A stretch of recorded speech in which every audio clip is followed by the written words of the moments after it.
The following instructional video is brought to you by emovingstorage.com, where the E stands for everything.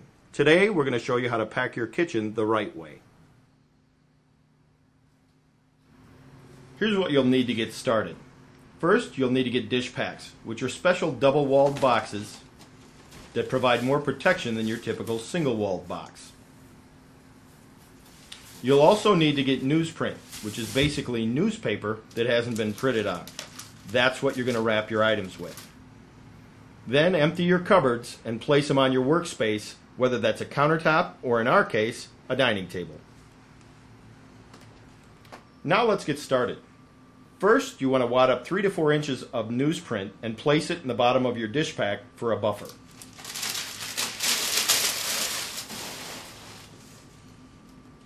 In the bottom level of the box, start with something heavy like plates. Take your first plate, put it in front of you, then fold 2 pieces of newsprint over the top of it, and repeat the process until you get 4 plates in a stack.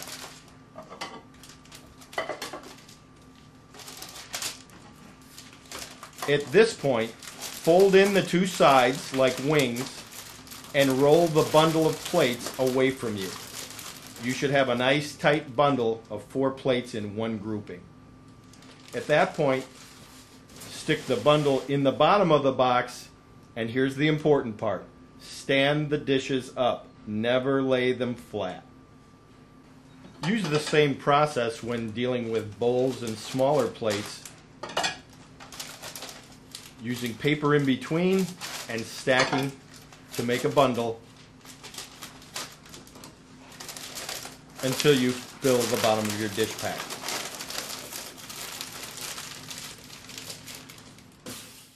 Fill any open spaces with more newsprint so your layer is completely level across the top.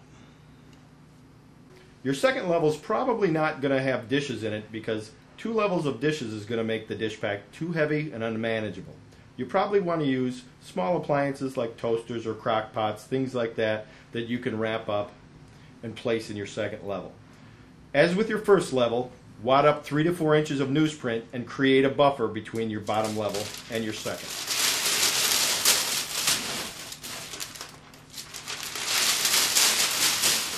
Unlike dishes, appliances don't have to be stacked and can't be stacked. They're not all the same size. Just make sure that when you wrap your items, there's paper in between all of them.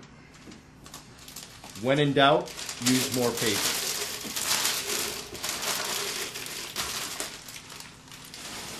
Repeat the process with wrapping and putting items in the dish pack until you complete your second level. Again, like with your first level, you want to fill any open spaces with wadded newsprint. It's best to have a flat surface when entering your third level.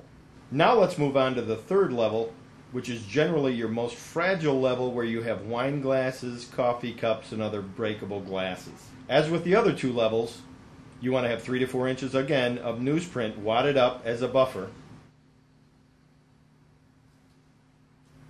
Start by taking a wine glass in front of you, roll it up, fold in the sides, and roll away from you to create a cylinder. Make sure you have plenty of paper around the fragile neck. When placing the glass or wine glass in the dish pack, make sure that it's standing up and not laying on its side. Repeat the process until you fill your top layer of your dish pack.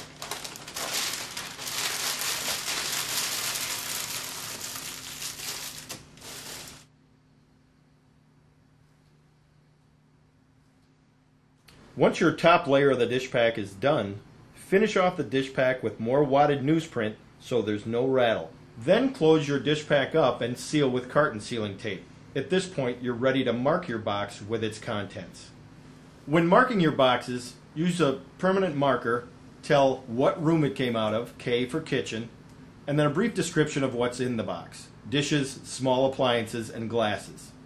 There's lots of different scenarios that can happen in different kitchens. Not everybody has the same things, but if you use these tips, you use plenty of paper, you stand your dishes up, you stand your glasses up, and you make sure your boxes don't have any rattle, you have a lot better chance of getting your kitchen items to your new location without any breakage. So remember, whenever you need moving and storage information or tips, Visit emovingstorage.com, where the E stands for everything.